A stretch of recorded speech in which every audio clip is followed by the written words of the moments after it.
Assalamualaikum warahmatullahi wabarakatuh. Waalaikumsalam warahmatullahi wabarakatuh. Selamat siang anak-anak semua. Siang. Andin, tolong dipimpin untuk berdoa. Berdoa mulai.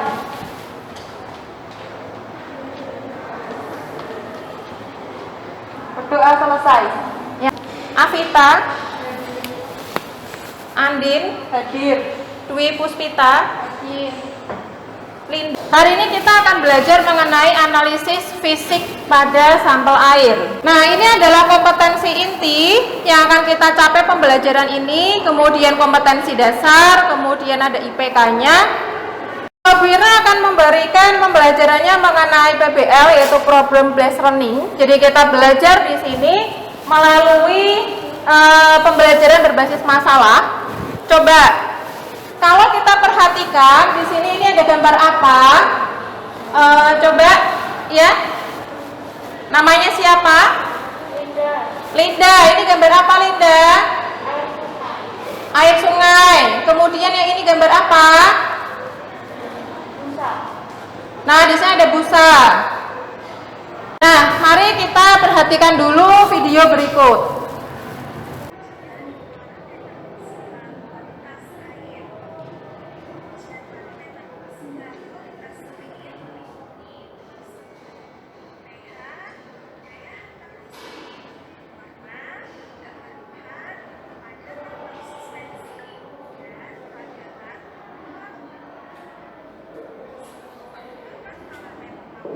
Dari video tersebut kita dapat melihat bahwa analisis pendahuluan pada air atau analisis fisik air itu meliputi di situ ada pH, ada suhu, ada warna, kemudian ada kekeruhan, kemudian juga dengan daya hantar listrik.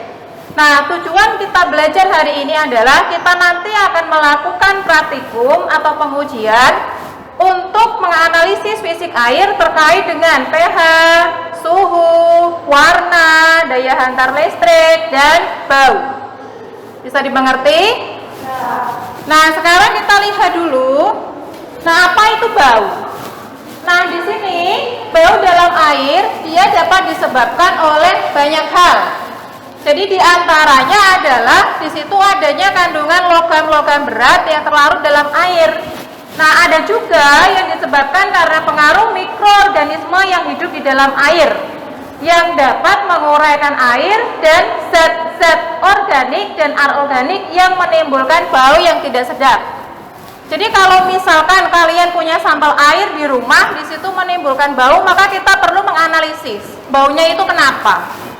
Contoh, misal di sini kok baunya itu bau amonia, maka bisa jadi bahwa sampel air kita itu dia mengandung garam amonium.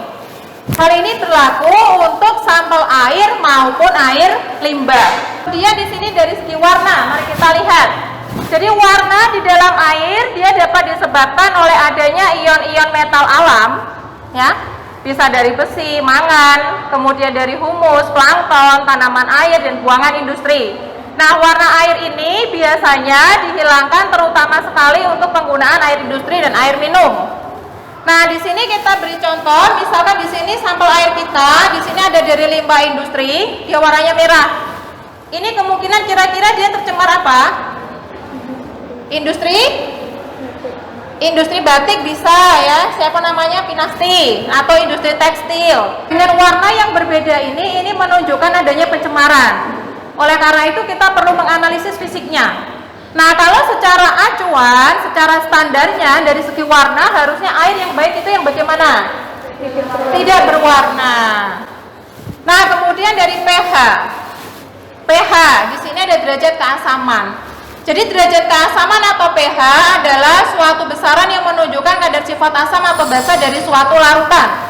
Nah, di sini kalau kita tahu rank pH itu kan dari 1 sampai 14. Nah, kalau dari rank pH, kalau pH-nya asam biasanya berapa pH-nya? Kurang dari 7. Kemudian kalau pH-nya netral berarti berapa? pH-nya 7. Kemudian kalau pH-nya basah, pH-nya berapa? Lebih dari 7. Nah, syarat air yang baik itu dia memiliki pH berapa? pH 7. Nah, kemudian berikutnya adalah daya hantar listrik. Oke, Bu Irna minta tolong Afita. Daya hantar listrik itu yang bagaimana, Afita? Kemampuan air untuk menghantarkan listrik. Nah, benar. Jadi DHL itu adalah kemampuan air untuk menghantarkan listrik. Ini Dwi Puspita. Kira-kira kemampuan air untuk menghantarkan listrik itu bisa karena ada apa? Karena ada kalsium, ada magnesium, ada natrium, dan kalium. Nah, suatu air dia bisa menghantarkan listrik seperti yang dikemukakan oleh Dwi Puspita itu karena adanya ion-ion, baik itu kation maupun anion, dia yang terlarut di dalam air. Nah, berikutnya adalah suhu. Ayo Mbak, coba suhu. Kenapa suhu itu perlu kita ukur? Namanya siapa, Mbak? Linda. Linda, coba kenapa kok kita perlu mengukur suhu? Karena proses memiliki fungsinya dalam sistem akuatik. Nah, betul. Jadi kenapa kita perlu mengukur suhu? Seperti yang dikatakan oleh Mbak Linda, bahwa suhu ini berpengaruh terhadap kelangsungan proses biologi dan kimia maupun dalam sistem akuatiknya. Kemudian silakan lakukan praktikum dengan cara kerja sesuai yang ada di LKPD. Ya, selama praktikum juga Bu Irna akan memberikan penilaian terkait dengan penilaian kinerja yang kalian lakukan juga dalam pengisian LKPD-nya. Bisa dimengerti? Ya, silakan.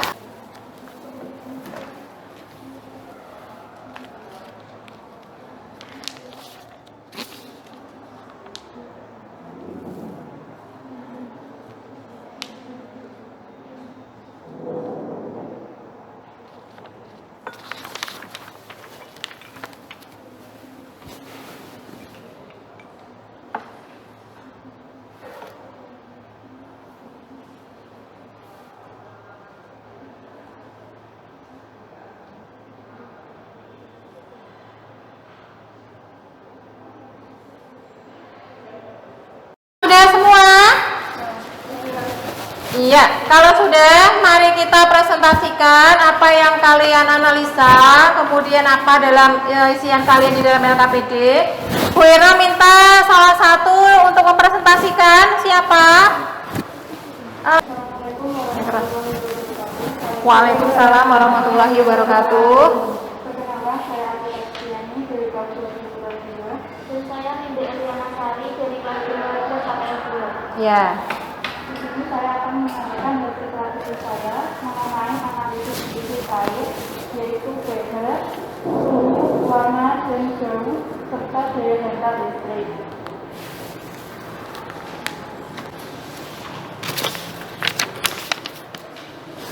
Dari hasil data pengamatan diperoleh hasil pada sampel A berjauh air, berwarna kuning, dan berpH 5.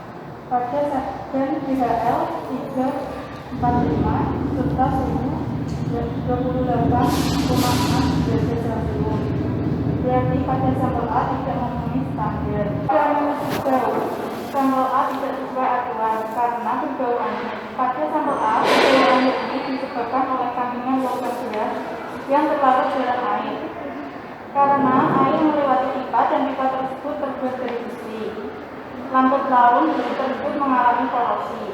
Air terus-menerus mengalir pada pipa tersebut, sehingga besi yang berada di pipa yang mengalami korosi ikut larut. Sehingga lama-kelamaan air berbawaannya karena kandungan logam besi yang terlarut. Pada praktikum ini dapat disimpulkan bahwa 1. Sampel A berbau air yang mengandung ion besi, dan sampel B tidak berbau. Ini berarti sampel B memenuhi standar karena yang tidak berbau. 2. Sampel A berwarna kuning mengandung besi dengan kadar tinggi. Sampel B berwarna jernih berarti sesuai dengan acuan standar. Jadi berikan applause untuk Vita dan rekannya. Ya, boleh silakan kembali duduk. Nah, pertanyaannya, kalau melihat dari sampel yang kalian bawa, itu kan beberapa sampel airnya tidak layak dari kondisi fisiknya. Nah, kira-kira apa solusi yang bisa kita tawarkan untuk mengatasi hal ini? Kira-kira kalau dari air yang tidak layak itu, kira-kira diapakan Mbak Vita? Nah, boleh. Jadi yang warnanya keruh itu boleh dicernihkan terlebih dahulu. Bisa menggunakan, kalau dicernihkan biasanya kita melakukan yang sederhana pakai penyaringan. Kemudian kalau misalkan yang lain bisa dilakukan apa untuk mengatasinya? Oh ya, contoh tadi berbau anyir karena banyak besi ya. Nah, berarti solusi yang kita berikan apa? Karena besinya itu berasal dari pipa, berarti kita bisa menggunakan solusi yang lain. Kita tidak lagi menggunakan pipa besi, tapi menggunakan pipa plastik ada saat ini. Nah, dari apa yang telah kita lakukan, kira-kira siapa yang bisa menyimpulkan pembelajaran kita hari ini? Ya. Pada tabel kali ini kita melakukan pengisian fisik air pada warna, bau, suhu, pH, dan daya antar listrik untuk mengetahui kondisi air tersebut layak atau tidak layak pada kondisi fisiknya. Nah, benar. Seperti yang dikatakan Mbak Dwi Puspita, yang dapat kita simpulkan hari ini adalah kita bisa melakukan analisa pendahuluan terhadap air, yaitu melalui pH, suhu, warna, kemudian DHL, kemudian bau. Nah, ini bisa menjadi analisa awal terhadap suatu air maupun air limbah. Nah, jadi ini penting untuk kita ketahui bahwa kondisi air yang kita gunakan sehari-hari kita harus tahu kondisinya. Kemudian kondisi air di lingkungan kita juga harus tahu. Selain itu, ketika nanti kita bekerja di industri, kalian juga akan melakukan hal yang sama. Kalian juga akan menguji juga kualitas airnya. Baik air yang digunakan untuk air proses maupun air limbah yang dihasilkan. Nah, kira-kira manfaatnya untuk apa? Kita menguji analisa fisik air ini. Ada yang bisa? Ada yang mau menyampaikan? Selviana, coba kira-kira apa manfaatnya dari kita menganalisa ini? Untuk mengetahui apakah air tersebut layak dikonsumsi atau Nah, iya, jadi manfaat yang bisa kita peroleh setelah kita menganalisis sampel air maupun air limbah, kita akan mengetahui kualitas air tersebut. Apakah airnya itu masih dalam kondisi yang baik atau layak, ataukah kondisi airnya itu sudah tidak layak. Nah, Bu Ira rasa itu materi yang kita pelajari hari ini.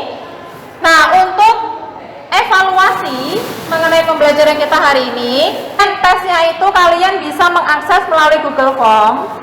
Linknya akan Bu Ira bagikan di WA grup kita. Nah, dari situ nanti Bu Ira akan lihat nilai kalian. Kalau nilai kalian kurang dari KKM, berarti kalian harus melakukan remedial. Tapi bagi kalian yang nilainya sudah memenuhi KKM atau di atas KKM, maka Bu Irna akan memberikan materi pengayaan untuk kalian sebagai tambahan wawasan. Nah, untuk menerapkan area kerja K3LH, jadi untuk lingkungannya, maka sebelum praktikum dalam kondisi bersih, setelah praktikum juga harus dalam kondisi bersih. Silakan meja kerjanya dibersihkan dulu. Untuk materi pembelajaran kita selanjutnya, kita akan bertemu kembali minggu depan, yaitu di pembelajaran masih di analisis fisik air, tetapi pada analisa berikutnya yaitu kita akan menganalisis padatan dalam air. Nah, silahkan kalian baca dulu materinya di rumah sehingga minggu depan kita sudah siap untuk belajar. Gitu ya. Nah, Bu Ira akhiri pembelajaran hari ini. Sebelum kita pulang, mari kita berdoa terlebih dahulu. Bu Ira minta untuk Selviana, silakan pimpin berdoa. Bu Ira akhiri pembelajaran hari ini. Kalian selamat pulang, hati-hati di jalan, tetap jaga protokol kesehatan. Wassalamualaikum warahmatullahi wabarakatuh.